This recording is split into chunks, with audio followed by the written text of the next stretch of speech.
Don't mock. I'm not a fool. Don't mock. I'm not a fool. I just think that would be fun.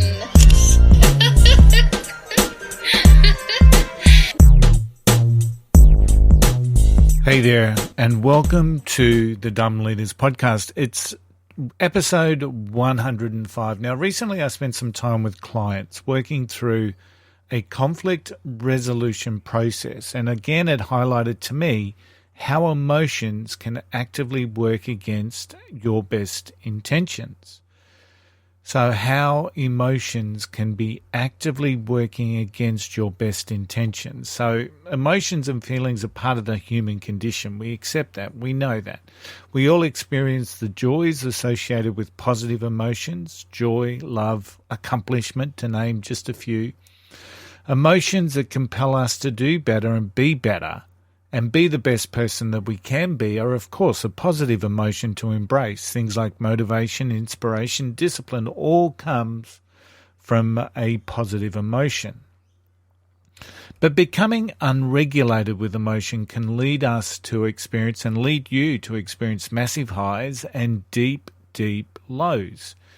And unregulated negative emotions can lead us to believe or perceive things that may not be true. And when this happens, it will often lead us down the path of simmering discontent, the path of simmering discontent. And more often than not, the path of simmering discontent leads to a blow-up, a crisis, a changed path, a changed direction. It could lead us to looking for or leaving for a new job, or even just the stages of looking for a new job.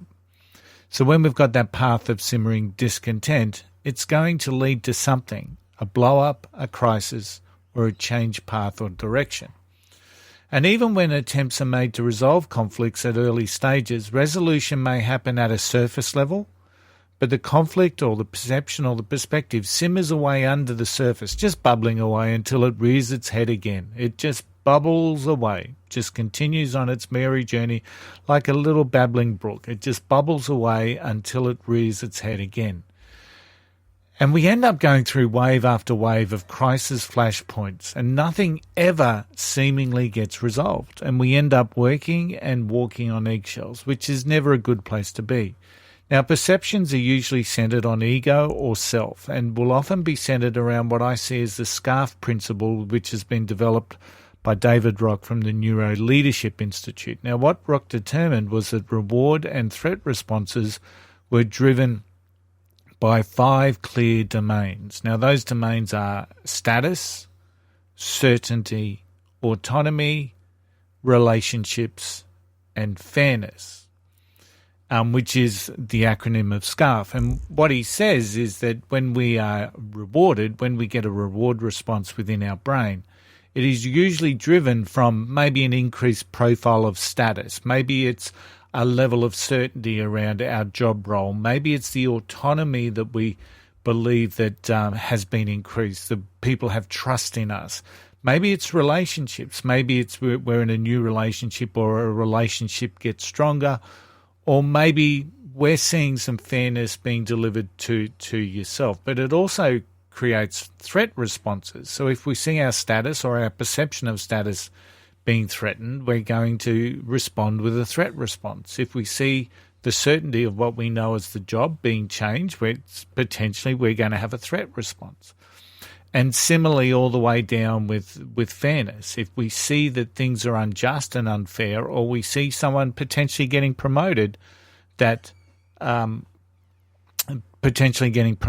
we don't rate or that we don't believe are better than us, obviously that's going to lead us to a threat response in and around that fairness domain.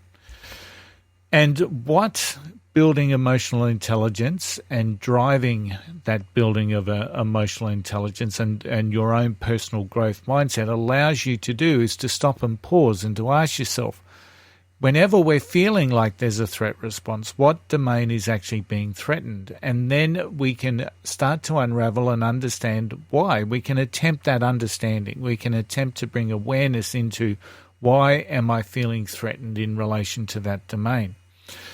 And then you can continue on the questions, your own self-reflection, and start talking about things like, what are you seeing that's driving that belief? And then maybe even asking yourself, what happens if indeed the opposite was true? So, and would you allow yourself to believe that? I mean, these are all paths, are questions, and it's a journey on that way to awareness, to understand, why is it that I'm feeling like I've got that simmering discontent? Why am I feeling like there's things going on that I'm not comfortable with? Why is that part of my emotional makeup at the moment? And then we can choose our best response and our best outcome. And allowing yourself to believe that the world is steeped against you is an easy option. It is an easy option.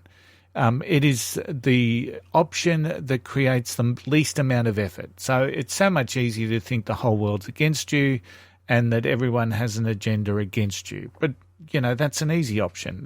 That requires no effort on your part, because your emotions have already made that assumption. But what it does, it drives greater negativity and will actually create and continue to create more issues for you. And that's something that you really need to be mindful of, and to put yourself into a place where you can practice good emotional intelligence. So create a foundation for yourself that challenges your own underlying perceptions. So being driven by emotion in a work environment will create more problems than performance. And that's from my experience. And I've got no doubt that there would be oodles of research that would support that. So being driven by emotion in a work environment creates more problems than performance. And whatever you do, don't ever allow that sucker punch to be the sucker punch that comes from you. Hey, thanks for tuning in to episode 105 of the Dumb Leaders Podcast. My name's Tony Curl. I shall see you all again next week, and bye for now. Don't mock. I'm not a fool. And people who know me personally know that I am not a fool. But I won't get into the details of those. I just want people to realize that I'm not a fool. Don't mock. I'm not a fool. Don't mock. I'm not a fool.